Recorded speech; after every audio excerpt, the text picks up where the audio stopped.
Muito bem, então retomando a aula de classificação da semana passada, né? Para quem não estava, também será um início. Então a gente está começando a classificação dos seres vivos. A gente vai falar aqui especificamente da classificação do reino animal, que é até mais fácil para a gente poder dar exemplos, né, dessa classificação, fica mais fácil para exemplificar. Então tudo começou com o Linneu em 1736. O Linneu é um botânico que resolveu propor uma forma de organização dos seres vivos, né?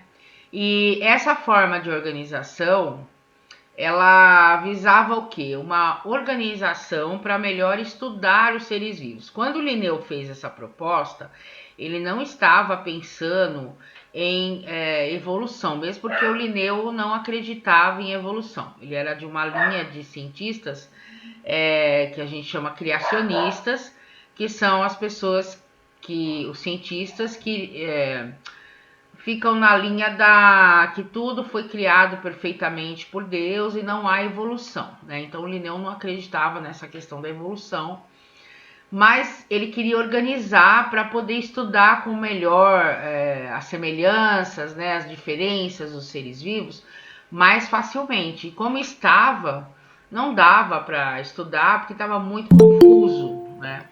Então o Linneu fez uma proposta inicial de dividir todos os seres vivos em dois grupos que ele chamou de reino, né? Tá aqui o reino.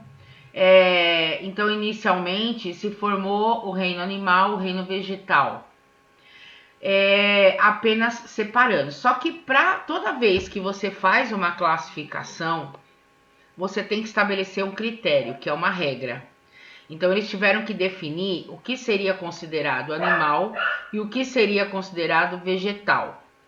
Para isso, eles partiram de algumas características. Então eles disseram: será considerado vegetal todo ser vivo que fizer fotossíntese e for fixo. E será considerado animal todo ser vivo que se locomover e não fizer fotossíntese. Então, esse foi um primeiro critério que eles usaram, a primeira regra, para poder dividir o que era animal e o que era vegetal. Lembrando que então pouco se conhecia do mundo microscópico ainda, porque o microscópio na época era muito novo, né? As pessoas ainda estavam conhecendo o microscópio, então se pouco conhecia desses seres microscópicos. Bom, quando eles começaram a fazer a lista de animais e vegetais, eles observaram a presença de alguns seres que tinham característica tanto de animal quanto de vegetal, que foram as características que eles mesmos definiram como sendo para diferenciar os dois grupos, né? Por exemplo, a euglena é um ser microscópico que tem água, né? Água doce, água de lago, água de rio, e ela se locomove. Ela é microscópica, mas ela se locomove. Ela lembra muito um girino, só que o girino a gente consegue ver a olho nu. A euglena não. A euglena eu preciso de um microscópio para enxergá-la. E a euglena, ela se locomove, mas ela faz fotossíntese. Então isso deixou eles muito intrigados, os cientistas intrigados, começaram a aparecer outros organismos com essas características, e eles decidiram dividir então o reino em dois grupos inicialmente. Esses grupos que foram dividido o reino recebeu o nome de filo. Então, a princípio, eles resolveram fazer uma divisão em dois grupos, dois filos, o dos invertebrados e dos vertebrados. No entanto, o filo dos invertebrados, nós temos aí muitos exemplos. Nós temos a mosca, a água-viva, a lombriga, a minhoca, a lesma, a estrela do mar, o ouriço do mar, são todos invertebrados, mas com características muito diferentes. Então eles perceberam que não dava para ficar apenas num grupo, em um filo. Então eles dividiram o filo dos invertebrados em 8 grupos. Então o reino animal ele tem 9 filos. Então imaginem um grupo grande que é o reino E esse grupo grande dividido em 9 partes. Cada parte é chamada de filo, tá? Dentro do filo, nós também vamos encontrar muitas diferenças. Vamos pegar o filo dos vertebrados. Então, nós temos sapo, peixe, anfíbio, né? Nós temos sapo, peixe, o jacaré, o macaco, o coelho, enfim. São muitas diferenças. São muitas diferenças. E aí, essas diferenças permaneciam muito altas, mas então eles não conseguiam deixar tudo no mesmo grupo. Então eles resolveram dividir o filo em classe, tá? Classes. Então eu tenho o filo dos vertebrados.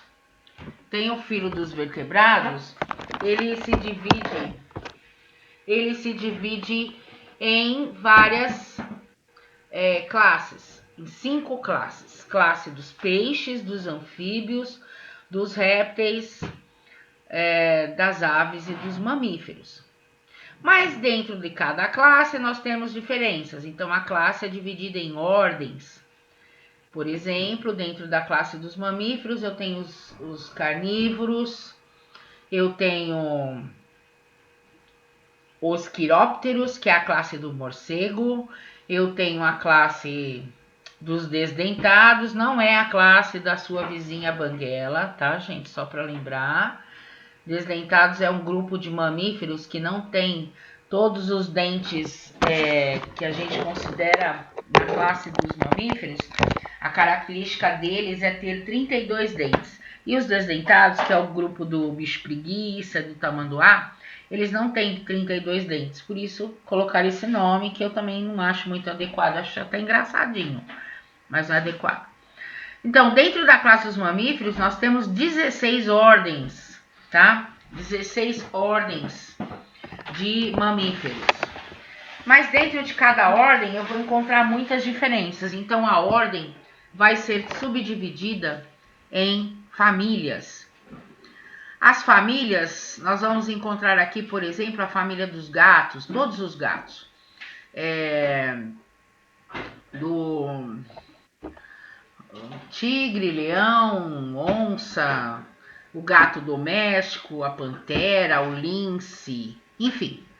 Tudo isso faz parte de uma única família, a família dos felídeos, tá? Depois nós vamos entrar nas regras, vocês vão ver que existe uma regra para determinação da família, tá? Nome de família.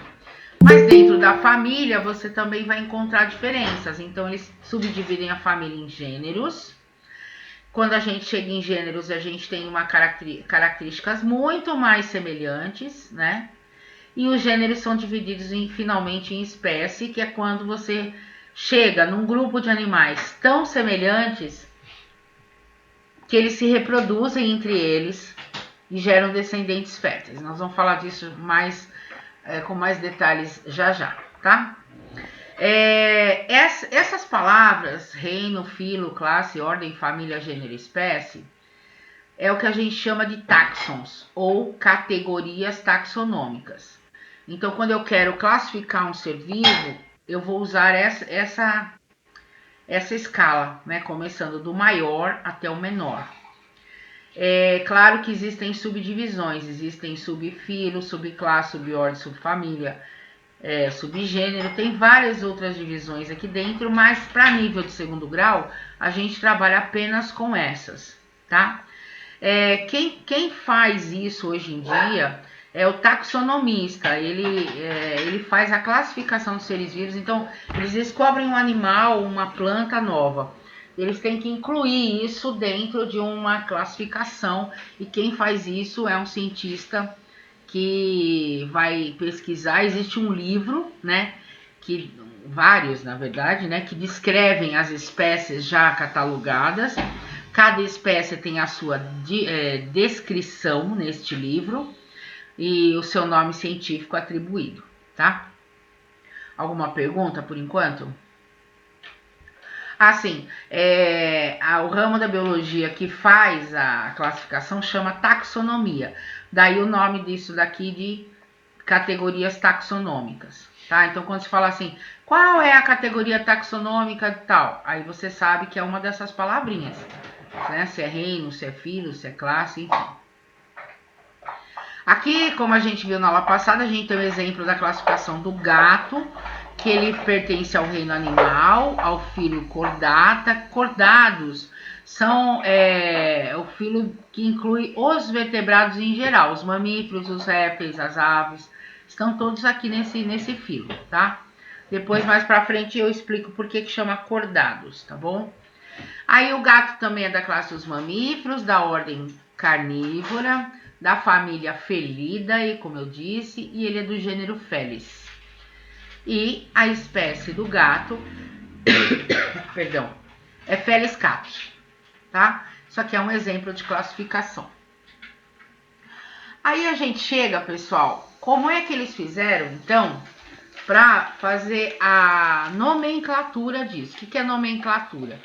Nomenclatura é quando você dá nomes. Como que eles foram dando nome para cada espécie do planeta?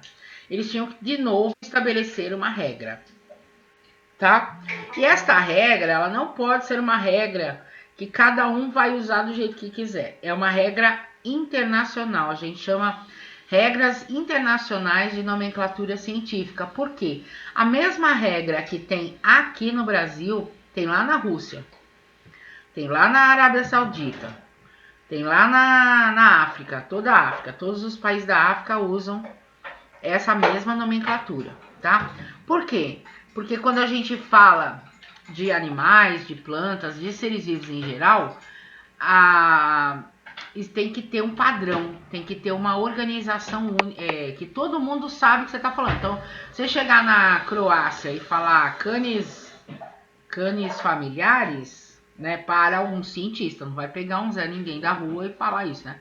Ele sabe que você está falando do cachorro, né? Porque é a espécie do cachorro. Então, o nome científico, ele vem para identificar mundialmente cada uma das espécies que nós temos no planeta, tá?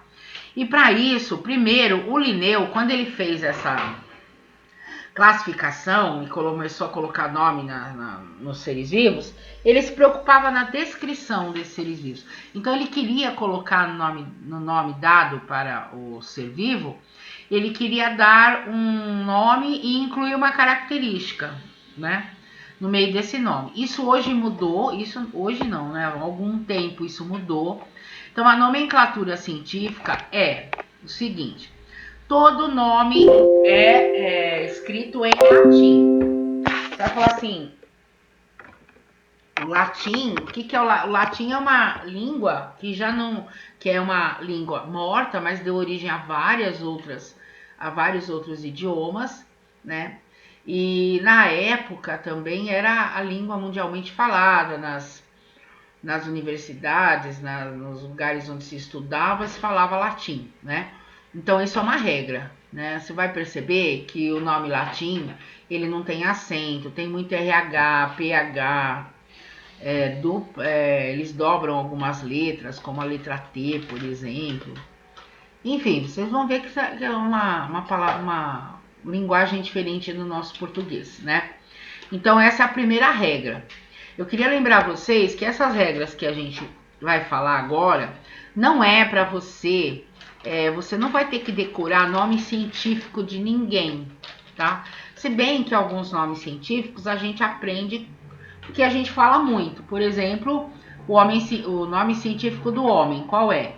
Homo sapiens. Isso aí alguém não sabia que era Homo sapiens? Não, a gente escuta muito isso, né? Então a gente, quando fala Homo sapiens, sapiens, na verdade, são três palavras, você está dando um nome científico da nossa espécie. Você não precisa decorar nome científico, mas você precisa reconhecer o nome científico dentro de um texto. Você tem que saber que aquela palavra ela é diferente do resto, porque ela é nome científico, você não vai achar isso em dicionário. Então essas regras que a gente vai ver agora são para que você reconheça esse nome científico, tá? E minimamente você identifique que é o nome de espécie, que é o nome de filo, que é o nome de classe, mas não precisa saber o nome inteiro, mas você tem que identificar como sendo um nome científico, tá bom? Bom, então a primeira regra é que todo nome científico é escrito em latim.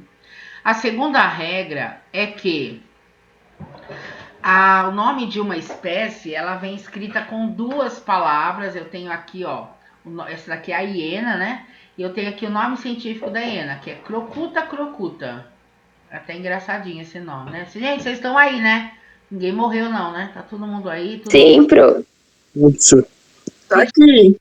se tiver dúvida, vocês vão falando, tá bom? Vocês podem me interromper, tá?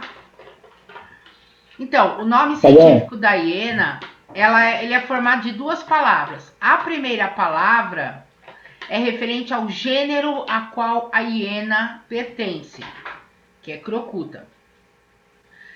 E a segunda palavra é escrita com letra minúscula e se refere à espécie dela. Você fala, professora, mas repete? Nem sempre. Alguns casos eles repetiram o mesmo nome.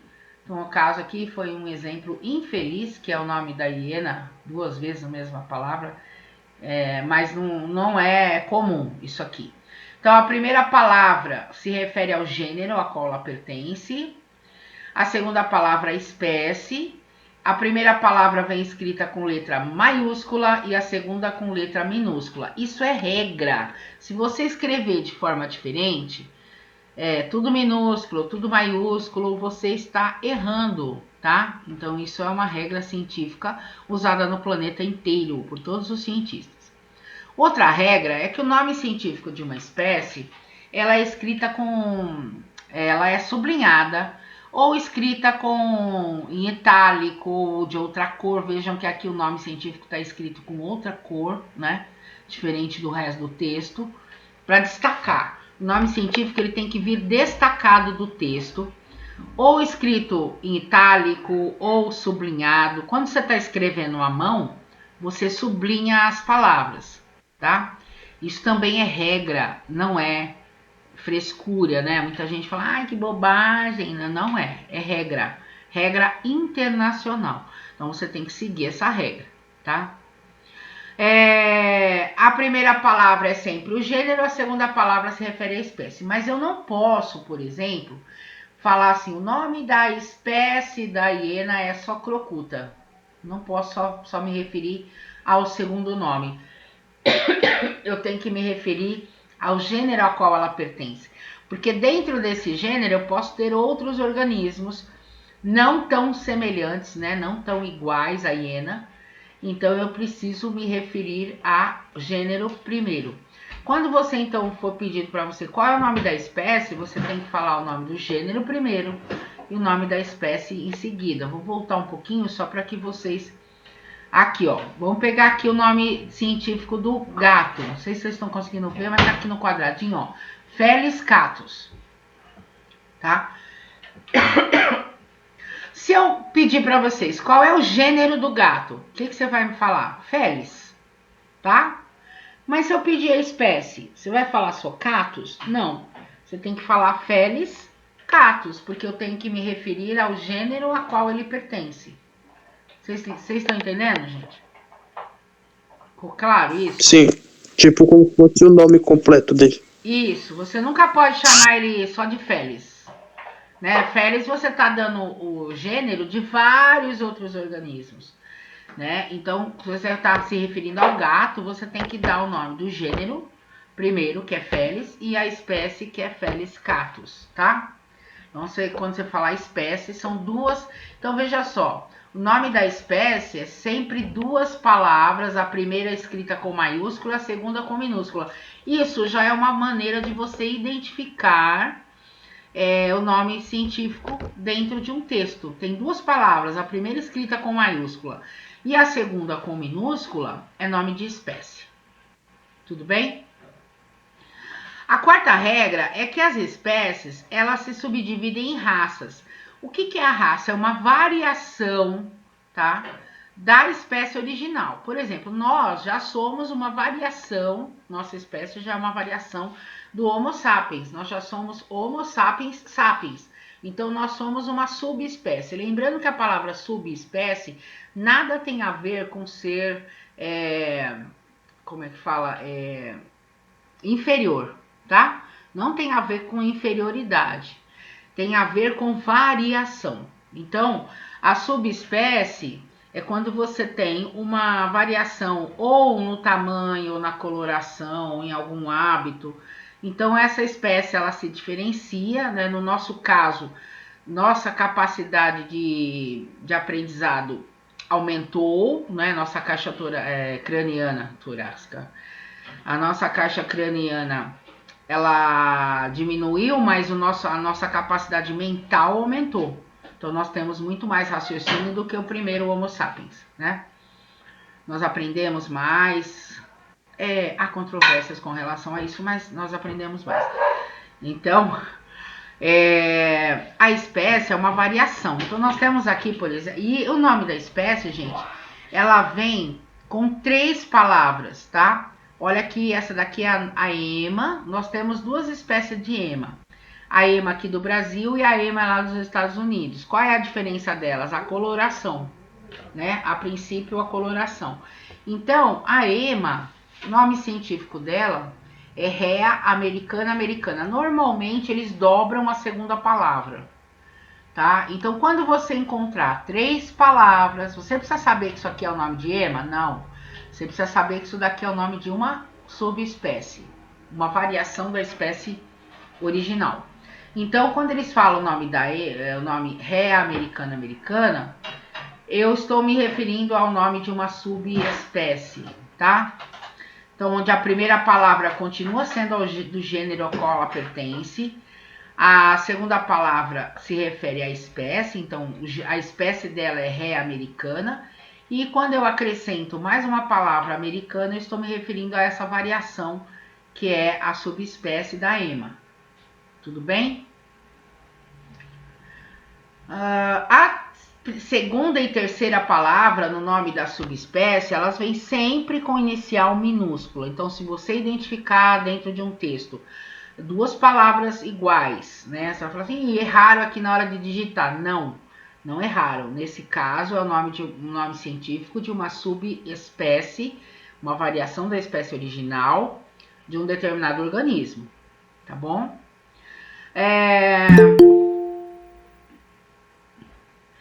Nós temos aqui também, alguns casos, se utiliza a abreviatura SPP, após o nome do gênero. Então, por exemplo, Felis, SPP, o que significa? Significa que dentro do gênero Felis há mais de uma espécie.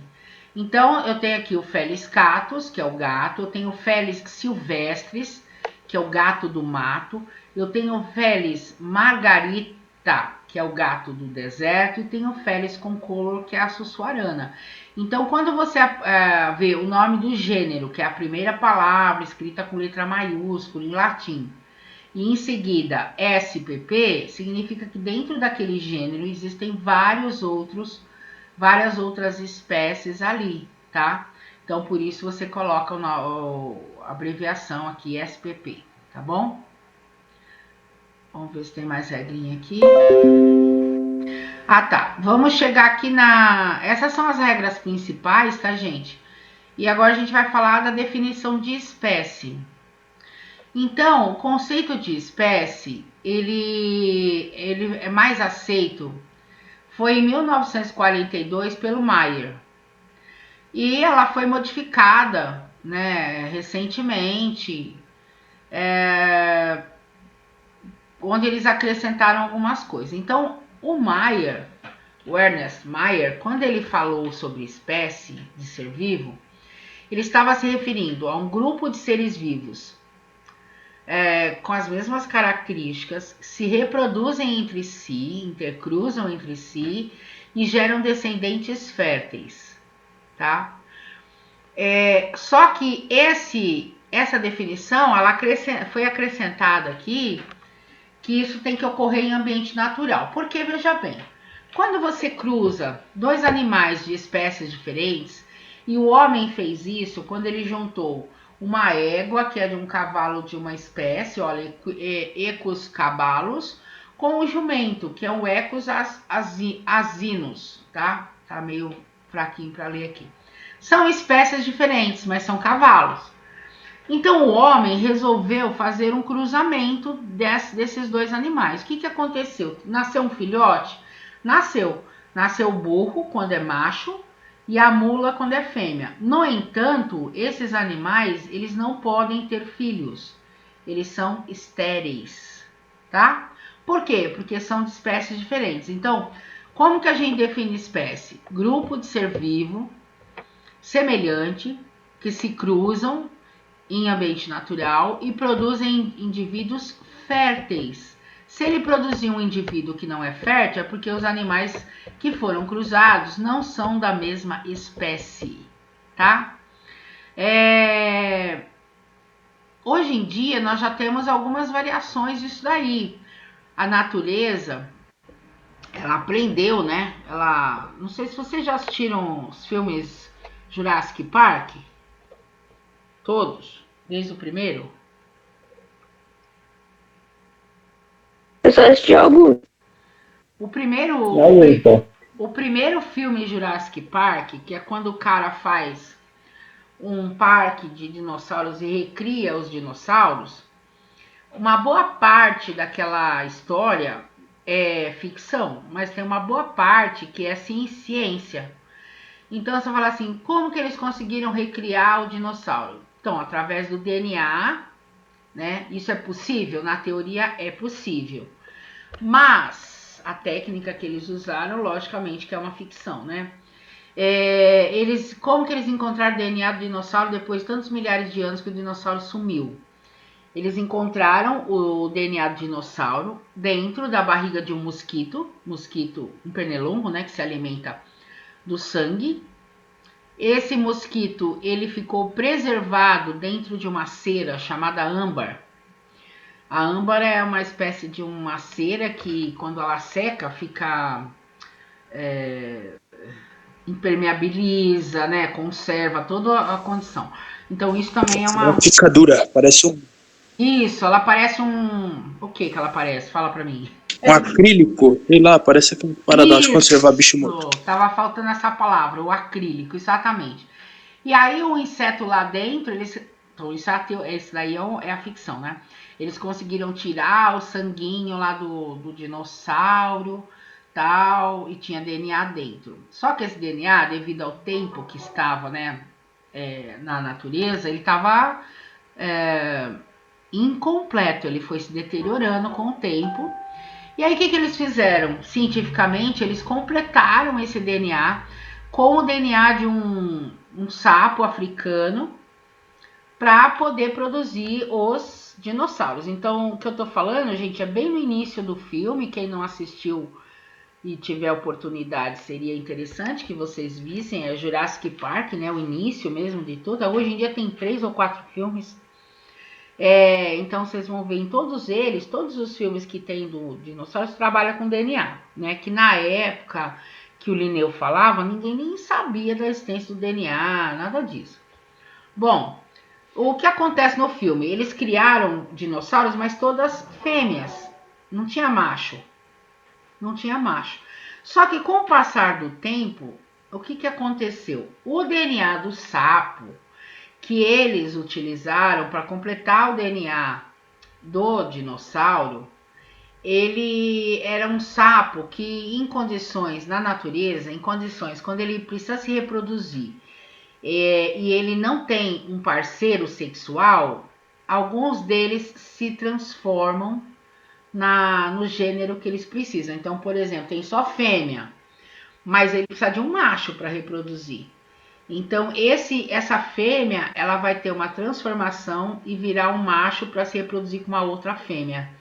Isso é um processo que acontece em alguns anfíbios, alguns sapos, especialmente esse do filme, tem lá na África. Isso é a parte verdadeira do filme, né?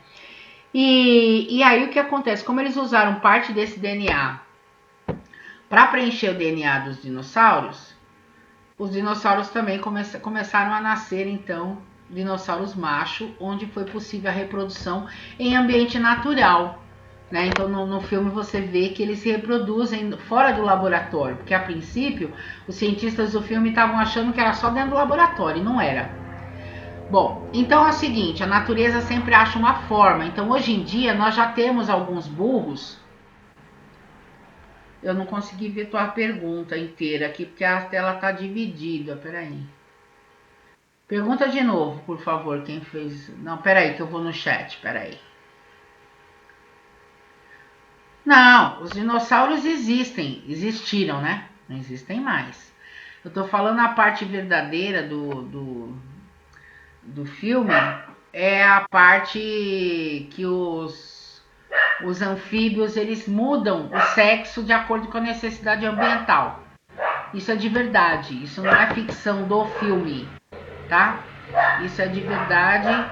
Eles têm essa característica de sofrer o que a gente chama de dimorfismo sexual. Eles modificam, né, as suas células modificam para um outro gênero para que eles possam continuar sobrevivendo. Então, hoje em dia, nós temos casos de animais, de burros e mulas que conseguem se reproduzir, tá? Mas a definição de espécie continua sendo aqueles que se reproduzem em ambiente natural e geram descendentes férteis. Por quê? Porque se eu colocar uma égua e um jumento no mesmo lugar, eles não vão ter atração sexual, gente. Isso acontece em todos os animais. Animais de espécies diferentes, você pode colocá-los no mesmo ambiente. Se eles não são da mesma espécie, eles não se apaixonam, eles não rola aquele clima, tá? Não vai rolar nenhum clima, nenhuma paixão. Por quê? Porque os animais, eles se reproduzem com o objetivo de ter filhos, filhotes, de manter a espécie no planeta. Como é que a gente perpetuar a espécie? Como é que a gente perpetua a espécie? Tendo filhos. Quem não tem filho, quando morre, acabou sua espécie, né? Acabou seu DNA. Então, os animais, eles só se atraem por animais da mesma espécie porque eles sabem que aqueles animais, que aquele animal de espécie diferente, mesmo que ele se apaixone, não é que ele sabe, ninguém chegou para ele e contou. Por exemplo, cachorro e o gato. Ninguém contou pro cachorro e pro gato se eles transarem não vai nascer filhote. Mas eles têm esse instinto. O cachorro sabe que se ele tiver um rally rola com um gato, não vai nascer filhote, meio cachorro, meio gato. Por que não vai? Porque eles são de espécies diferentes. Sendo de espécies diferentes, o DNA deles é diferente, a quantidade de cromossomos é diferente. Então essa possibilidade não existe na natureza. Agora, se o homem intervir, se o homem fizer a sua intervenção, né, o que a gente chama de engenharia genética, aí ele consegue criar um ser diferente, um ser que seria uma mistura dos dois, tá? Que a gente vai ver na próxima aula aí quais seriam esses exemplos que nós temos aí, alguns zoológicos que fizeram uma mistura. Deixa eu ver se tem aqui, só para ilustrar, para encerrar a aula hoje. Aqui, ó, gente, nós temos aqui, ó, eles cruzaram um leão com um tigre, tá? São de espécies diferentes? São de espécies diferentes. Quem nasceu? Nasceu esse felino aqui, que é o maior felino do mundo, que é o ligre. Ele é um híbrido, tá? Mas eles vivem em lugares diferentes. O leão vive na África, o tigre vive na Ásia. E esse cruzamento só foi possível dentro de um zoológico, em cativeiro. Na natureza, eles nem se encontram, eles estão isolados geograficamente, né? Nesse caso, o ligre, ele é um híbrido, mas ele é estéril, tá? Deixa eu ver aqui. Alguns híbridos, depende, eles também não sabem muito bem. Alguns nascem inférteis, mas outros, a maioria nasce estéril, né? Então eles estão tentando descobrir qual é a diferença aí. Eles fizeram aqui é o ligre, ele é estéril, mas quando eu troco, eu coloco o tigre masculino, macho, e a leoa, ninguém sabe porquê, mas o filhote que nasce é fértil, tá? Ninguém não sabe porquê, mas fica fértil quando eu inverto aqui o sexo dos pais. Mas isso aqui é apenas se ocorrer o quê? Uma intervenção humana. Na natureza, a espécie, né, elas só se reproduzem entre si. Então, por isso que o Mayr fez essa classificação aí da espécie, né? Ele definiu isso. Eles são de espécies diferentes, jumento e égua são de espécies diferentes, eles não se intercruzam no ambiente natural e eles não produzem ambientes férteis, eles produzem ambientes estéreis, ambientes não, filhotes estéreis, híbridos estéreis. O que é a palavra híbrido? Híbrido significa mistura. Tá bom? A aula tá encerrando, já ultrapassei um pouquinho, vocês têm aula de química agora, se eu não me engano, é isso? Então, a próxima aula a gente retoma daí. Eu queria saber se ficou alguma dúvida. Vocês querem falar alguma coisa, perguntar alguma coisa?